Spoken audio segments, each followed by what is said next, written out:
Hello and welcome to another episode of Listen to What the Man Said. Today we're going to listen to What the Man Sang. Here's a song to shake thy bum too. We have come tonight to rock you. And you know, I'm getting a feeling like we're going to have a good time here tonight. Hey, what about that? Welcome. Thanks for joining me. So the internet is abuzz with all news McCartney. When it comes to his Glastonbury performance, the entire event was broadcast almost live on the BBC. For some reason, there was an hour delay. I personally think it's because they wanted to make sure that there was no technical whoopsies with his voice. And if there were, they could just edit that song out and they'd have an hour to do that. That's my personal thought about why that happened. A lot of people are speculating, but the BBC just says that it was a logistic thing. Lucky you're here today. We're going to go song by song. So I've been listening to this probably at least once a day since it aired. And this set list is very similar to the one that he's been performing in the US on the Got Back tour. The 2004 summer tour was basically a warm-up for Glastonbury. And I think the US tour was probably the same thing. He just wanted to get back in shape before he did a huge gig like that. He opens with Can't Buy Me Love. And from the first couple notes, it starts a little rocky, but then it really starts kicking. The crowd is loving it. I mean, it's Paul McCartney. Who wouldn't love Paul McCartney?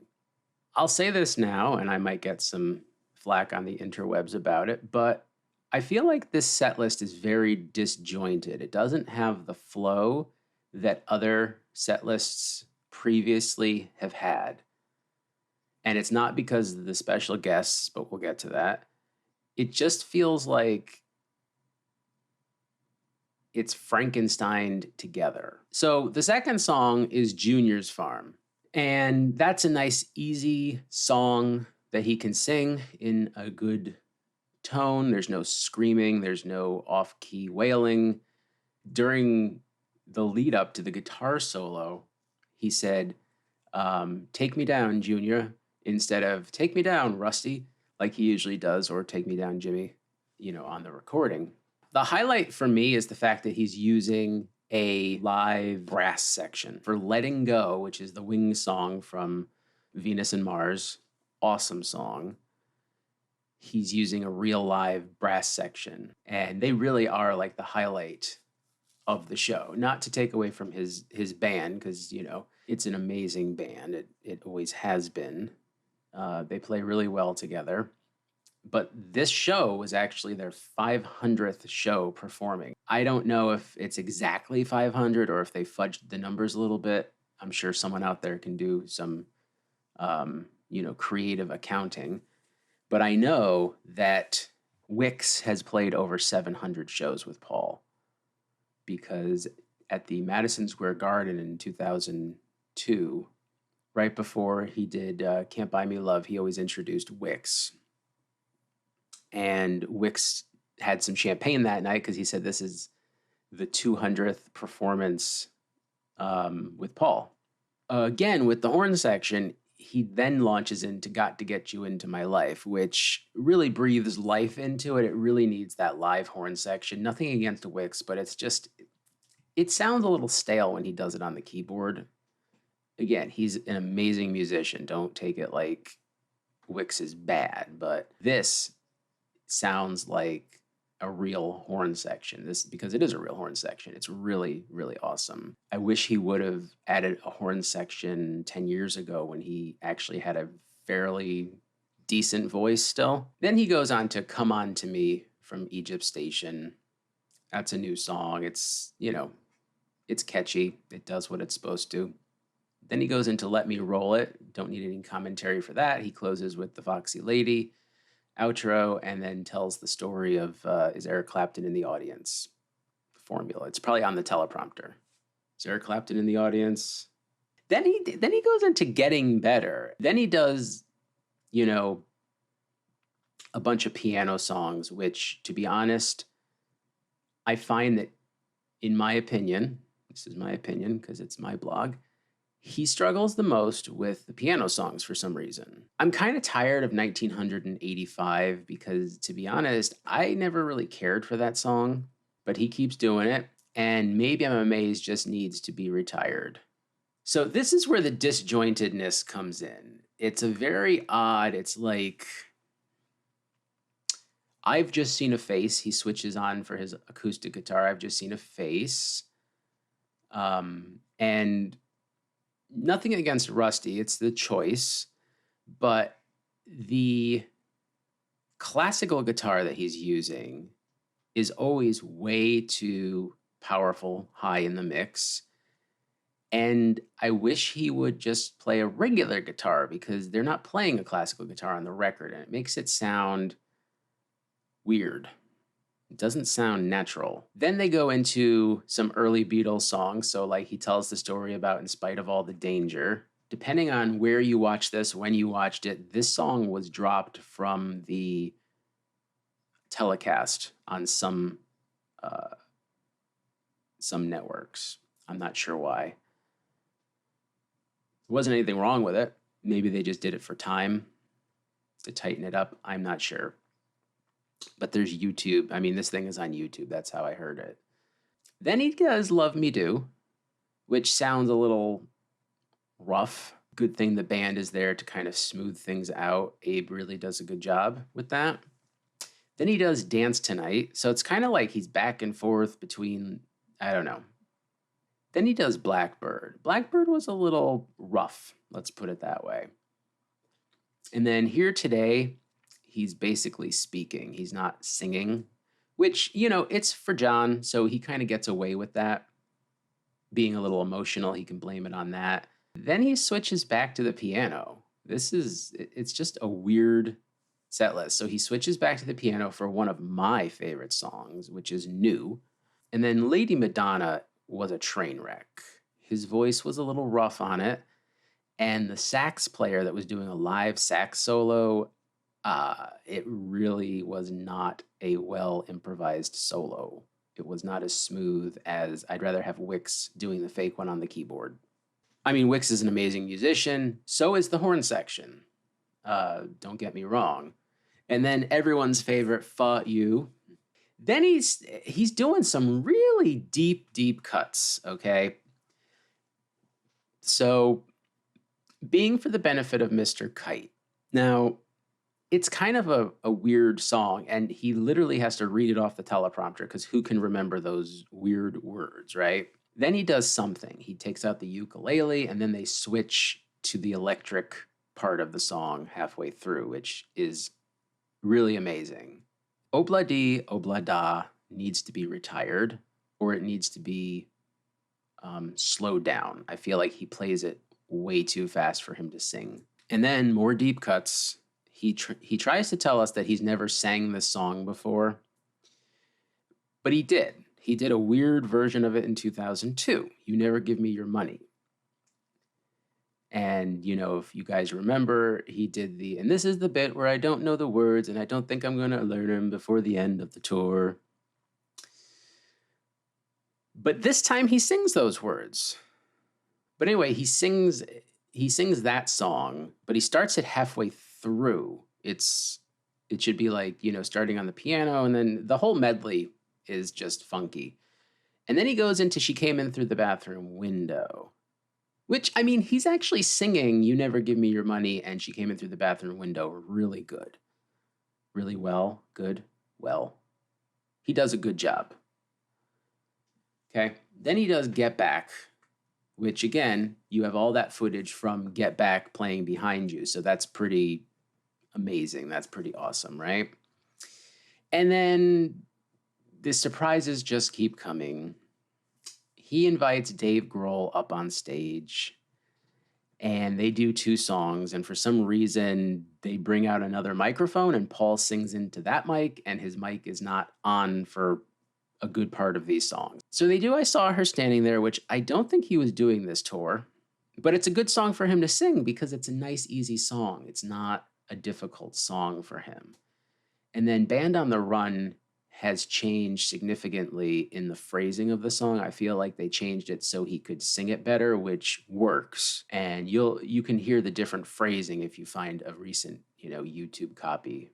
So Dave Grohl goes away, and then he introduces Bruce Springsteen. What is Bruce Springsteen doing here? So this is basically a repeat of the last US show where he played in New Jersey.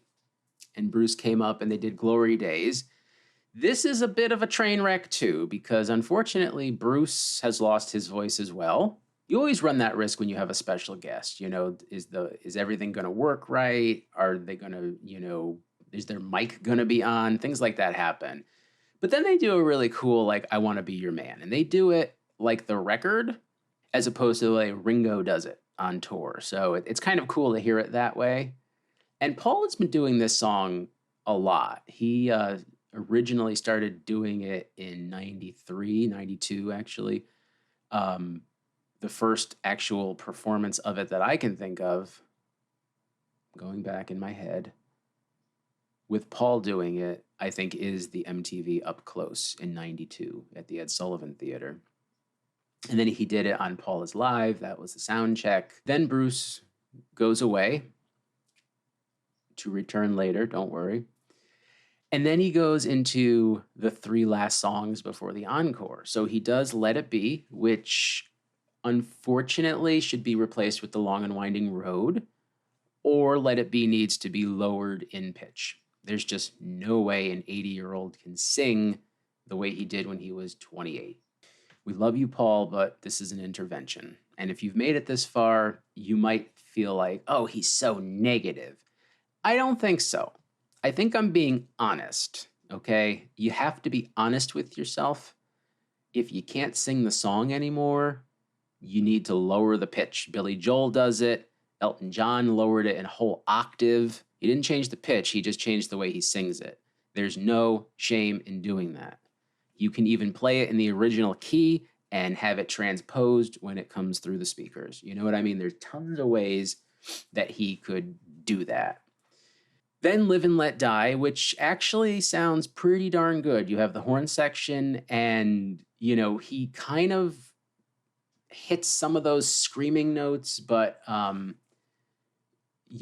beginning parts are a little rough, but he makes it through. Na na na na. So then he does Hey Jude, and he really gets the crowd going with this one. Even though I've heard this song hundreds of times, when you hear it live, it is just spectacular because it is the ultimate closing song. Let's put it that way. So then they go off for about 3 minutes, and he introduces the virtual duet with John Lennon before he does the song, because I think the secret's out. Everyone knows that he's doing this. The first night of the tour when it hit YouTube and the news and everything like that, it really was huge news. I mean, up to that point, he doesn't even put pictures of John Lennon on during Here Today, which that's either a stylistic choice or Yoko told him no. I don't know. When John helps him sing it, it really does, do justice to the song. And the fact that Peter Jackson was able to, find a performance where he sings it on film and they can just isolate the vocal and everything, it really is amazing. Then they do Helter Skelter. It's a tough song, but he does it. And then he does his thank yous. He does, it's weird. He thanked like the pyrotechnic crew, Wally. He thanks Pablo, his long-term sound guy. I think he's been with him since at least 89. Just 1 or 2 people there out front on the sound. There's Pablo. Who's the scratches singer? Pretty much mixed every concert he's ever done. Paul's very loyal that way. Like once you're in the family, until you screw him over, Jeff Baker, you kind of stay in the family, which is good. I like loyalty. Loyalty that's very important to him. Okay, so after all the thank yous, he goes into the Abbey Road medley. And the horn section comes out again and helps him with that. And then they have, the end with the solos, the guitar solos. But then Bruce Springsteen's there first. He's just like, you don't even see him come out. He's just like standing by an amplifier with a guitar on, but he's not doing anything yet. And then Dave Grohl comes out. So then what they're doing is they're doing, they're trading solos. Paul starts, and then it goes to Rusty, then to Brian, then back to Paul, then back to Rusty. But then he like throws it over to Dave Grohl, and then Bruce Springsteen, and then Brian. And basically towards the end of the solos, he's just pointing at who is going to solo. It's kind of funny. It's just too many guitars on stage. And it's a little sloppy, but hey, it's more of the moment. You're in the moment. And that's kind of what I remember from this. The entire performance, I would give him a B+. I would give him a B+ on this performance. It was solid. He even hit the high note at the end. And in the end, that one. So a lot of people are saying, oh, he's the oldest headliner. Great. He's also Paul McCartney. You know what I mean? He's Paul McCartney. Who cares how old he is? He's Paul McCartney. I was a little nervous that they were going to broadcast the entire performance. I felt like the Paul McCartney superfans kind of know that Paul has lost some of the shimmer and glimmer of his voice, and the set list is very tired. He must have had some kind of medical condition, because before this tour, his voice was so rough. He could barely like speak. He'd have like a weird speaking voice. And I was like, there's no way he can do a 3-hour show broadcast live on TV and have people think that he can sing anymore. But I was shocked. I can eat crow. I would love to hear what you have to say about this concert or Paul McCartney in general. So put it down in the comments below. And again, anything I said, it's not a shot at Paul. It's just me having an honest opinion. And that's the good thing about this, is everyone has an opinion and they can state it. So I'd love to hear your opinion. Tell me what I got wrong, what I got right, and if you agree.